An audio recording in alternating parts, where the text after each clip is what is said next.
Good morning. Greetings to listeners, to viewers. I'm delighted to be here, and I appreciate the opportunity to talk about an extremely important subject. We all know that AI is around us. Literally every conference, every seminar, every webinar I attend, the buzzword is AI. Okay, so now that the slide deck is up, as I was saying, the goal in today's webinar is to talk about AI from a substantive standpoint. I will try to stay away from jargons and speak in as simple a lingo as possible, because that's the problem in the field. The important messages often get shrouded, often get masked by numerous terms and terminologies. And I'm a firm believer that if we have to make progress as a society, as a global community, in securing our organizations, in securing our personal assets, in securing ourselves, we have to get past the jargons. We have to understand what the issues are and what can we do about it. So that's going to be my attempt, my goal during this talk. As the host introduced me, I'm Professor Dave Chatterjee. I'm an adjunct associate professor at Duke University. I have been in the cybersecurity world for over 2 decades now, conducting research, authoring papers, and playing a variety of roles. However, the overall goal is to do my part to try and make the world a safer place. Real quick brief about my professional highlights. As I was mentioning, I'm honored and fortunate, I'll say, to have published in the top academic and practitioner journals.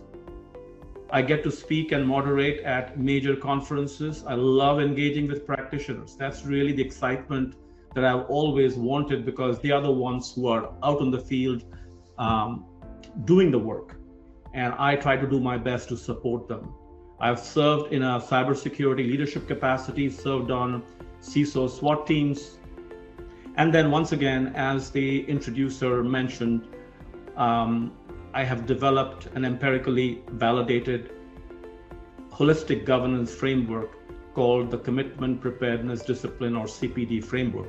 And I'll be talking more about that as we go along during this presentation. I've also had the pleasure of producing and hosting the Cybersecurity Readiness podcast series, which recently published its 100th episode, and it has been downloaded in over 117 countries. It's been a great resource, and I hope you will consider subscribing. It's a free resource. And last but not the least, I'm the author of 2 books. As you see in this slide deck, the first book, which was published in 2021, was meant for practitioners, and this is where I talk about how to create and sustain a high-performance information security culture. On the extreme right is the newly published cybercrime-themed tech thriller, The Deepfake Conspiracy. And this is where I attempt to reach a much wider audience and share the challenges and success factors of dealing with AI-related threats, but in a storytelling fashion. I hope you will consider reading these books, and I hope you'll find value in them. And as I mentioned earlier, the podcast series is available. You can go to the portal, sign up. It's available through all the major podcasting platforms. And finally, I wanted to reference 2 recent events that I moderated. The first one was a CISO Executive Roundtable, where we talked about unlocking digital trust, the power of collaboration across security functions. And the second one was a breakfast panel where we talked about how do you integrate AI into cyber resiliency. The reason I thought of highlighting these 2 events is I'm going to be sharing some of the best practices that came from this discussion, and that will reinforce some of the key messages that I'm about to deliver. So the agenda is as follows. I'll briefly review the expanding AI attack surface. Then I'll move on to talking about the proactive defense mechanisms available to organizations. This is where I'll apply the CPD framework lens. Then we'll talk about recommendations and best practices, and I'll close out with some key takeaways. There will be time for Q&As, and in case we run out of time where I'm not being able to take more than a few questions, I will make myself available offline to address any questions or queries that you may have. So let's get going here. This is a disclaimer that every effort is being made to provide information as authentically as possible, though there are no guarantees. So take it as you see it for whatever it's worth. Well, so what's going on with AI-enabled threats? As you can see from this inverse pyramid, it illustrates how the AI ML, artificial intelligence, machine learning life cycle, creates an expanding and multi-layered attack surface, moving from foundational data layers up through user interfaces.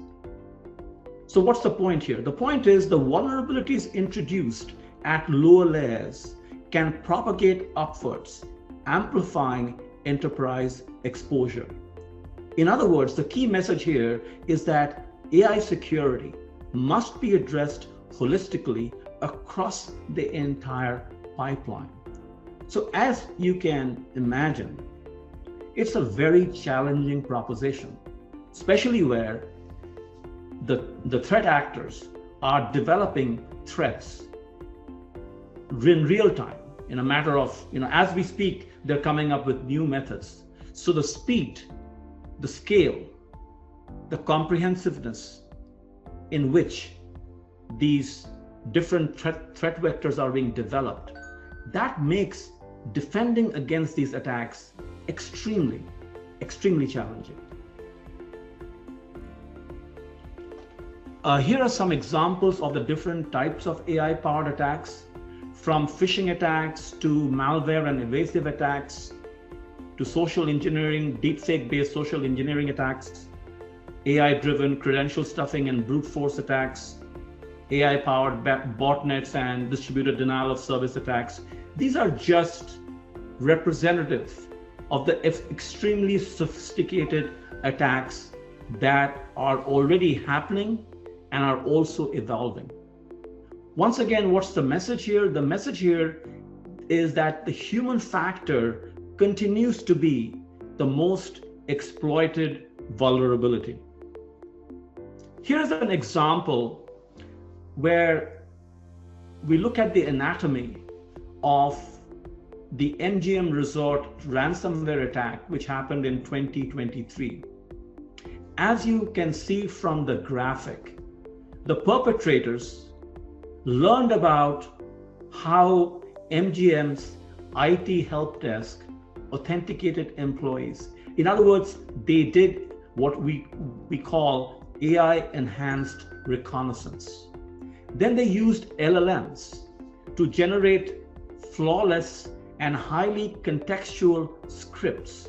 So the interaction with the IT desk is as genuine as possible, as genuine and as natural. They also used AI voice models to clone the voice of MGM employees that they were planning to impersonate. And then the attackers engaged with the help desk and had this conversation where they were responding to the questions being posed, and it seemed just like a regular conversation that any MGM employee would have with the help desk, requesting that their credentials be reset and so on and so forth. And that's how they were able to steal the credentials, get into the system, and the rest is history. The MGM outage lasted 10 plus days, and the financial impact was greater than $100 million. So this is one example of what's going on thanks to, I hate to use the word thanks, but the reality is AI, for all its great things, is presenting us with such challenges. So what's wrong with our traditional detection system. The traditional detection methods are too static to be effective. For instance, the rule and signature based systems cannot detect AI generated variants. GenAI gives attackers infinite options, infinite zero-day variants, and it's very hard to keep up. As I just mentioned in the context of the example, the large language model generated content provides such authenticity that the human recognizable anomalies have disappeared. The attacker now writes better English than many executives. So it's very hard to detect what's fake and what's genuine. And as I said earlier, static anomaly detection fails against the adaptive adversaries as they are constantly adapting to break the barriers and get into the system. Finally, the legacy SOC workflows are not able to keep pace with the automated attacks. Attacks happen faster than analysts can triage, correlate, or escalate. So the challenges are many. So how do we deal with these challenges? I like to approach it from a proactive defense standpoint. More specifically, I use the CPD framework, the Commitment, Preparedness, Discipline, Governance framework, to present the proactive defense measures. Briefly about the framework, this was developed over several years, gathering data, conducting, doing rigorous analysis. And what I ended up getting were 17 success factors, which fell under 3 pillars: the pillar of commitment, the pillar of preparedness, and the pillar of discipline. So essentially the message is, the higher the level of commitment, the higher the level of preparedness, the higher the level of discipline, the better off the company is from a security maturity standpoint. However, that's the easy part. The challenges lie in the detail, and I'll get to them shortly. But let me differentiate the CPD framework from the traditional frameworks that we are familiar with, such as the NIST, the ISO 27000s, and more. Traditional frameworks tell you what controls to implement. CPD guides you to build the environment where those controls succeed consistently. In other words, CPD framework guides an organization to become or to create and sustain a high-performance information security culture. That's essentially what the CPD framework does. And as I said, it comprises of 3 pillars: commitment, which reflects leadership ownership; cultural embedding; and sustained investment. And when I talk about commitment, we're talking about commitment starting from the top and throughout the organization, including commitment from other business partners, vendors, and many other service providers. Preparedness is about operationalizing commitment through planning, architectural guardrails, and shared risk language. Preparedness needs to be thorough, needs to be comprehensive, and needs to go beyond check the box. Mark my words, that's the problem out there. Many organizations are trying to wing it, are trying to somehow check the box, get their certification, and go on and try to get the contract and generate revenue and so on and so forth. That's a short-term approach which is very unstable and can land organizations into huge trouble. So my humble recommendation is, whatever you do, do it very well. Go beyond what is being listed, what is being asked from you. So if you're trying to create a training and awareness program, make it the best in class. if you're trying to empower or hire a CISO, make sure you have the environment in place where the CISO can be truly effective. And finally, we talk about discipline. This is where you are institutionalizing the processes so that the security posture that you want to establish, that you want to sustain, is stable over a period of time. It is not a victim of the fluctuations of the revenue cycle. It is not a victim of the turnover that organizations experience, especially at the leadership level. So what are the recommendations and best practices? Let's start with the first pillar of commitment. First and foremost, we are talking about establishing clear ownership and accountability. Every material AI initiative must have a named executive owner. While the IT department, while the security function will be there in a supportive capacity, business needs to own AI initiatives. The buck stops with the business. Obviously, the buck stops with the CEO, but that's how you have to establish ownership and accountability. This is not something that you outsource. You can outsource at your own peril. Along those lines, AI risk needs to be clearly defined.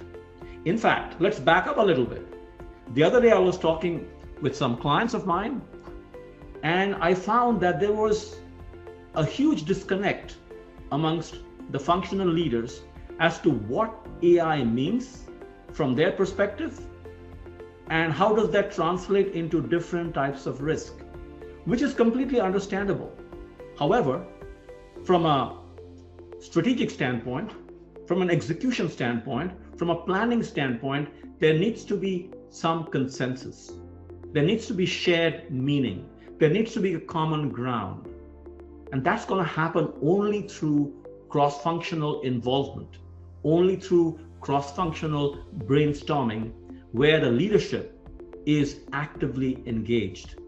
So therefore, AI risks must be clearly defined. We have to go beyond using generic categories, and we have to be more specific in terms of when we are talking about risks. What are we talking about? We're talking about from the standpoint of customer impact, regulatory exposure, and brand reputational risk. So connect the risks to the value propositions of the company. That's how you make the risks more meaningful and more actionable.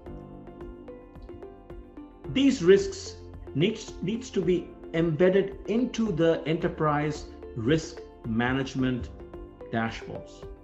And this is the way you integrate AI strategy with overall business strategy.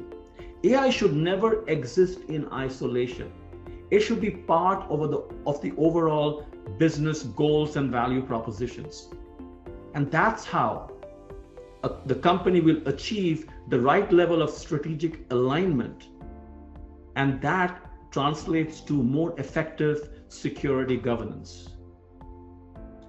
As I mentioned in this slide, the board of directors increasingly expect quantified AI risk exposure. They want to know what are the different types of AI related risks the company faces and what does that mean in specific terms. And that is something that needs to happen. Talking about making the board aware, keeping the board informed, it's very important that the board of directors are educated, are told where the company is from the standpoint of protecting against the different types of AI triggered risks out there, what steps are being taken. In fact, while here I mentioned that one of the best practices is a quarterly AI risk briefings to the board, I would like to urge you to make it real time. Create a dashboard, create a portal where the board of directors can go and see the latest status of how the company is handling the evolving risks and what steps are being constantly taken to proactively protect the organization, protect its strategic assets, protect its stakeholders. That is the right approach, because that shows true commitment. That shows a substantive effort to go beyond the checkbox. At the end of the day, God forbid, if a company, and this can always happen, or this will happen, despite your best efforts, unfortunately, you get breached. You're being sued. You're in front of the judge and the jury. Let's say you're being accused of gross negligence. This is where you will have to provide documents, provide evidence that you have been at it substantively, comprehensively.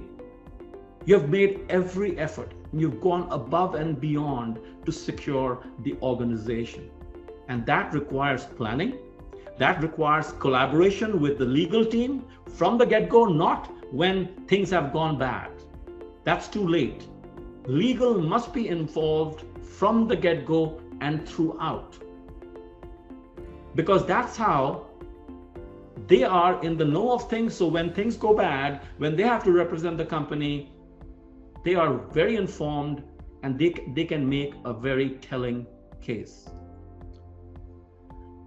It's also important from an ownership and accountability standpoint that there is a clear definition or clear understanding of who has AI override authority. As we all know, technology is great, but technology can fail. AI systems are great, but the decision quality can suffer. Systems might be working, but the data quality is degrading for a variety of reasons, and that is hurting critical decisions. The moment the organization becomes aware of this scenario, there must be somebody who has the authority to immediately stop the system, recalibrate, investigate, fix things before they bring it back to the live environment. So there has to be clear, total clarity of who can override, under what conditions, and the overrides need to be properly logged and reviewed. You must maintain good documentation, not only for future training, but also, as I said earlier, this comes in handy in case you're having to deal with a lawsuit. Now we move on to the second pillar of the CPD framework, which is preparedness. And under preparedness, one overarching theme of secure governance is to create a secure and resilient AI architecture. And one of the fundamental components of a resilient and secure AI architecture is a secure data pipeline. So what does that mean? That means you, as an organization, you have to take every measure. You have to institute every control to ensure that data remains protected, untampered, and trustworthy as it moves through the various stages, right from sourcing to ingestion, processing, model training, inference. And there are many mechanisms out there. I have listed a few, starting with encryption, strong access controls and least privileges, continuous integrity monitoring, tamper-evident logging, isolation between data stages or containment, and more. There are many. But the more important thing is you have to be aware of the various ways that data can get corrupted, and every effort must be made to have checks and balances in place, and you have to constantly review, monitor these checks and balances. One common message that you will probably hear from me as I speak to this topic is you have to be at it. It has to be continuous. It has to be persistent. It has to be comprehensive. It has to be substantive. Along the lines of data quality management, we are also talking about data provenance validation, which means verifying where the data came from, who touched it, and whether it is authentic. And once again, you accomplish that through various mechanisms such as end-to-end data lineage tracking, cryptographic hashes and digital signatures, trusted metadata and timestamps, and last but not the least, third-party source verification. Once again, I have shared some representative mechanisms. It is up to the organization to do the due diligence and have in place the best-in-class practices when it comes to data provenance validation. And then we come to the model, the intelligence behind the AI systems. It is very important that organizations institutionalize a disciplined practice of uniquely tracking every model release along with the data, the code, and the configuration that produced it. It is through disciplined model versioning that the organization creates both auditability and accountability, and which in turn turns AI from a black box into a governed, traceable system. In other words, the big picture is when you are implementing AI in an organization, magic is not happening. You have to get under the hood. You have to try to understand as much as you can. Ask the right questions. You do not have to be an AI expert to be successful. Mark my words. You can hire expertise. Nobody has the entire expertise. So you'll have to hire expertise from different areas or contract with the experts from different areas. However, as a leader, you must have the passion. You must have the commitment. You must be willing to learn, to ask the right questions and keep probing deeper and deeper. So that requires an effort, as opposed to, well, I don't want to handle this. I'm responsible for market share or revenue growth. Let somebody else take care of it.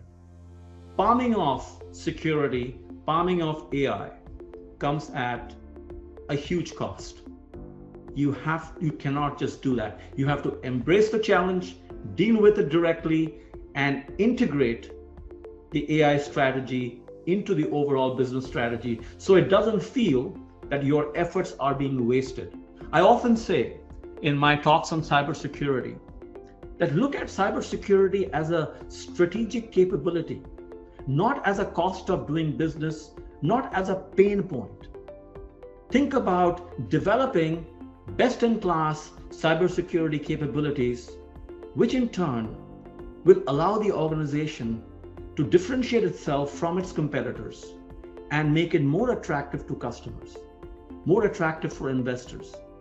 And that's how you have to look at whether you secure AI-enabled systems or you secure any system. Look at it as a strategic initiative. The third, we're talking about model rollback capability. Organizations must be prepared to rapidly revert production to the last known good model when performance, integrity, or security is in doubt. So we are talking about high level of proactive preparedness. To be well prepared, you have to practice. You have to practice with all intensity, with all seriousness. Whatever you're trying to do, whether you're trying to conduct regular red team exercises for prompt injection attacks, model evasion attacks, data extraction threats, deepfake abuse scenarios, you have to engage in substantive testing.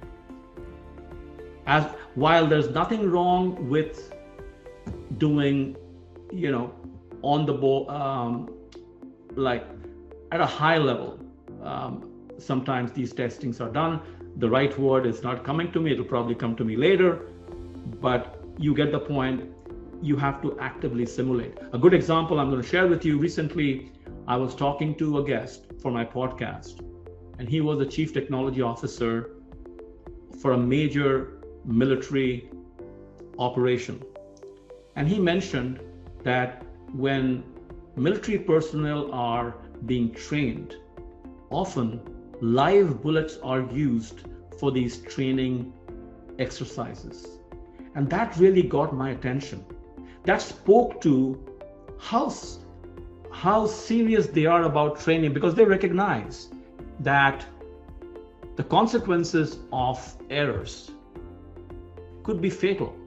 So therefore, you have to be in your best shape, physically, intellectually, organizationally, to be able to thwart attacks and protect the organization.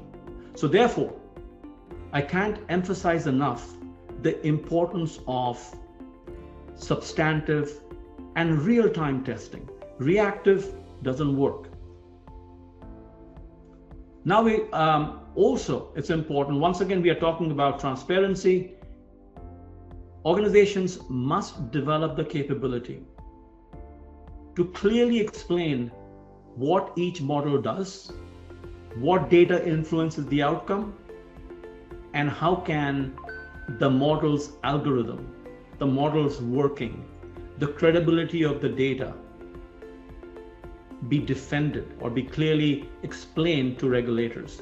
Organizations must always be prepared for a scenario where the system has either gone wrong or has produced some outcomes which has had very adverse consequences, and now they are having to explain. The question is, can you explain in a convincing, in a compelling, and in a genuine manner? That's also a part of preparedness. Attacks will often originate from vendor sites, and vendors or service providers are an integral part of any organizational initiative these days. So therefore, it goes without saying that vendor management is an extremely important success factor. Whether we are talking about vendor model risk assessments, contractual security requirements review, continuous monitoring of vendor system performance. Once again, these are just a representative of numerous steps that need to be taken to constantly provide oversight as far as vendor performance goes, as far as vendors' system performance goes. You cannot just blindly trust. People say trust but verify. I say do not trust, constantly verify until you are satisfied, and again re-verify. So you can assume that I belong to that school of thought of zero trust approach. Well, that's what is required in today's environment. You have to constantly be asking great questions, constantly be looking at things that are not obvious. And that's what it takes to prepare for unexpected threats. And of course, use technology. There are sophisticated technologies that can be leveraged to establish autonomous defense capabilities. We are talking about automated account isolation, automated email quarantine, adaptive access controls, real-time policy adjustments. So I'm all for using technology, don't get me wrong, but automation doesn't imply that you get rid of humans. You have to suitably empower humans so they manage the use of these technologies effectively. I'm a huge believer that mindless use of technology, unfortunately, is quite a common practice. And every organization must sit down and ask themselves the fundamental question, are we making deliberate and mindful use of technology given our goals, given our value propositions, or we are simply buying the technology or subscribing to the technology and doing something with it just to tell the whole world, hey, we are not behind. That's what is called the bandwagon effect. It's been around forever, since the days of the arrival of the internet and the adoption of the internet. And I've seen that track record. Nothing changes. Those are common behaviors driven by competitive pressures. My suggestion would be think before you adopt. evaluate before you adopt. When you adopt, do it right. Make sure it's the right fit and make sure you are effective in leveraging the technology's capabilities. Now we move on to the final pillar, and that is the pillar of discipline. Oh, by the way, the word I was looking for when I was talking about testing was tabletop exercises. There is nothing wrong with tabletop exercises. They can be quite effective. However, you also need to supplement the tabletop exercises with more advanced form of testing, which could be like a denial of service attack simulation or ransomware attack simulation and others, because you really want to simulate the threat scenarios as realistically as possible. I just had to mention that. Well, now we move on to the third and final anchor or pillar, which is discipline. We're talking about providing continuous oversight and trust validation. What does that translate to when it comes to AI-enabled security best practices? We're talking about continuous drift detection, making sure the model is living up to its expectations and is not drifting away from the right types of outcomes. Prompt injection monitoring, constantly monitor the prompt injections. Conduct audits, and the audits need to be real time. I have a background in audit, and audits have been reactive. That doesn't help.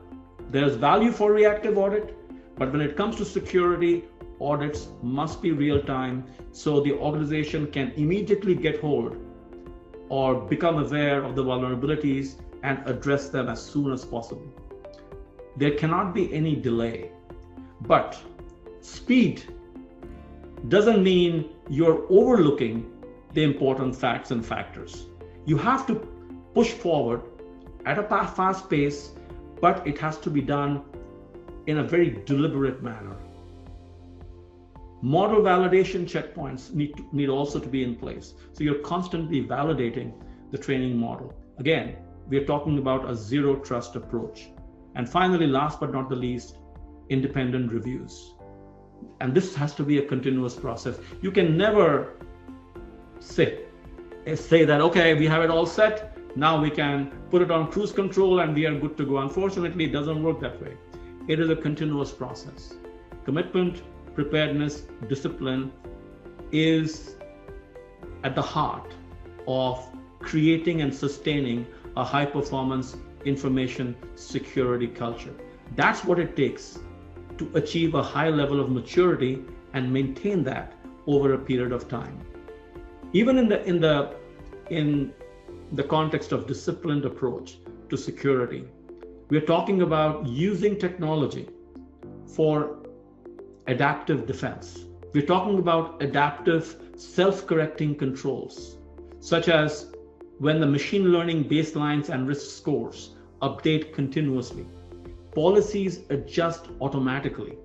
And as I have mentioned earlier, we're talking about real-time detection of prompt injections, drift, poisoning, and tampering, and systems learning from anomalies to improve future detection capabilities. In other words, if the adversaries are going to be adaptive in their approach, when you are defending your organization against them, you have to be equally adaptive. Another way of putting it is, you have to deal with complexity with complexity. So if the threats become very sophisticated or have become very sophisticated, the defense mechanisms have to become equally, if not more sophisticated. That's the challenge organizations run into. So to summarize the key takeaways: clear ownership and accountability at the executive level. Absolutely mission critical. Responsible AI use. As I said earlier, mindless use of technology gets us nowhere. Think what you're doing, how responsible is it, and make sure you have good governance around it. End-to-end data quality management. We cannot afford garbage in, garbage out. So you have to have total focus, total oversight to make sure data quality doesn't suffer at any stage of the AI ML lifecycle. Continuous model quality management, that's the brain of the system. You have to ensure the brain is functioning the way it's meant to function. The outcomes, the inferences are on target. You have to constantly review the quality of the outcome. In other words, the quality of the model that's producing the outcome. Complete transparency. There's no hide and seek here. Be upfront, clearly share with your stakeholders what your strengths are, what are the risks that you are aware of, what are the risks that you may not be aware of, and what are you doing about it. The more upfront you are, the more substantive you are in your approach, the better off you will be in the long run. Continuous oversight and vetting of third-party service providers, another important success factor. And last but not the least, don't forget about humans. Yes, I know we have agentic AI, we have all great things coming. Humans still play an important role, but how and what kind of training is required, those adjustments have to be made. But humans will continue to play an important role, as far as I can see, in the not only the near future, but also in the distant future. So by way of final message, I'll leave you with this. The differentiator, the leader, the exemplar will not be that organization who deploys AI the fastest. It will be that organization who governs it the best. I hope you found some value in my talk, and now I'm happy to open it up to questions.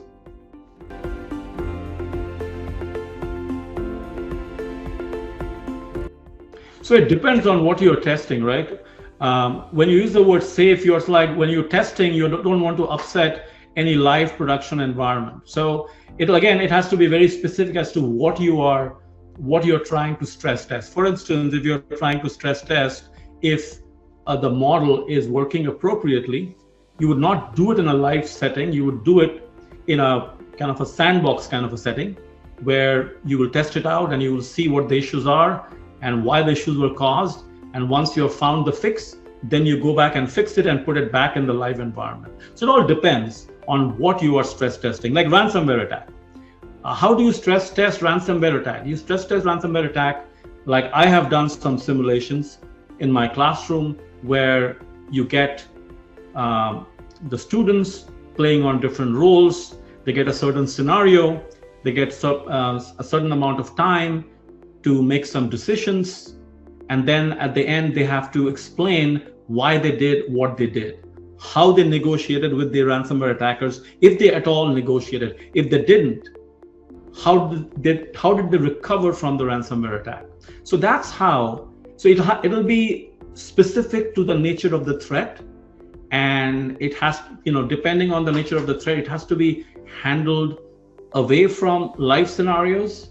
And once you have figured it out, then you tweak the production system suitably or modify the control suitably so that you have made the right adjustments. That could be a discussion for about an hour and a half. Blockchains, by the way, blockchains doesn't imply that you have total security, you have total immunity. You don't. Because there are different types of blockchains. There's a public blockchain, there are private blockchains, and there's also the hybrid. Once again, you have to manage the blockchain implementation. You have to provide oversight. The rules of commitment, preparedness, and discipline even applies to blockchain. You have to understand what you are trying to secure, who are the involved stakeholders, how are the accounts being monitored, what's the digital footprint. There are many factors that have to be examined, that have to be reviewed to assess the efficacy and credibility of blockchains. There are a couple of myths out there. Oh, I have a blockchain in place, which means I am totally secure. Not true. Oh, mine is a private blockchain, I'm good. Not true. Blockchains can be compromised, and it has happened in the past. But like I said, that's a full-blown discussion that I'm willing to have with the person who raised the question, maybe offline. It's a recent happening, and but that is a reality that will keep happening. Today it's Claude, tomorrow it's who knows what. So what can an organization do? Can an organization anticipate, predict what the next Claude is going to do? The organization has to do the fundamentals of cybersecurity well. It is very important to remind everybody, all concerned, that the fundamentals don't change. Commitment, high level of preparedness, institutionalizing robust processes, they need to be in place. To use simple like patching, good patch management is critical. Continuous monitoring is critical. Sophisticated training that is immersive, that is interactive, that is constantly evolving, that is incremental, that's critical. So you have to constantly update your capabilities so when you deal with Claude-like threats, you are able to offer a good defense. It's very, very difficult to proactively anticipate what Claude is going to do or what another tool is going to do. Like the other day I heard, now that we have Claude, ERP systems are going to go away. And you got to be very careful. People are saying stuff. I would hate to say this, but I will say it. They don't think before they say. Go deep. Understand what the development is, what the implications are, how they impact the different functions before you come up with possible inferences, possible conclusions. Like I said, the devil lies in the detail. So I don't want to make a flippant comment about Claude per se, because it's just happening as we speak. But I would urge the listeners to err on the side of doing the cyber discipline, the cyber hygiene as well as they can and sustain it, because that is their best defense. That is their best offense against Claude and other evolutionary technological threats and benefits. When that question is being posed, I'd like to share with the listener a reality of life, and that is convenience trumps everything. When the internet first came along, there was a Wall Street Journal article which said the internet is a fad because nobody will buy on the internet because it's not safe. Now, when I make this statement now, you all are probably smiling, but that is what the article essentially said. We humans, we love convenience. Convenience trumps everything. So what's my point? Gen AI will be used, should be used. So you're not going to shy away from these technologies. These have got great power, but you have to proactively manage and secure it. In my recent publication, The Deepfake Conspiracy, I use a story to share the challenges of Gen AI, but also the benefits. But then you have to live with both and learn to manage them as best as you can, as opposed to whether we should use Gen AI or not. It's not a question of whether you should. You will not have a choice. You will have to use Gen AI. When you say which AI model is best for penetration testing or cybersecurity assessment, I'm not sure I totally understand the question, but the way I see it is penetration testing is a functionality that has to be continuously practiced at different stages of the AI lifecycle. Now, there are different types of models out there. I don't want to commit to one model over the other. I spoke to the governance model, which is the commitment, preparedness, and discipline framework. And the way I see pen testing or red teaming exercises, these are all different types of defense mechanisms, different types of controls that organizations should continuously execute to stay at a high level of readiness. Is there any one particular model better than the other? I don't think I want to go there.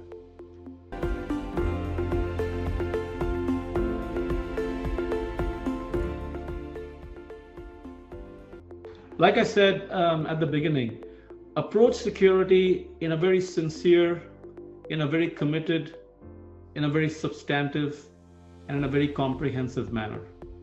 Do not outsource security, embrace it, make it part of the overall business strategy, treat it as a strategic capability, and your organization will do great things.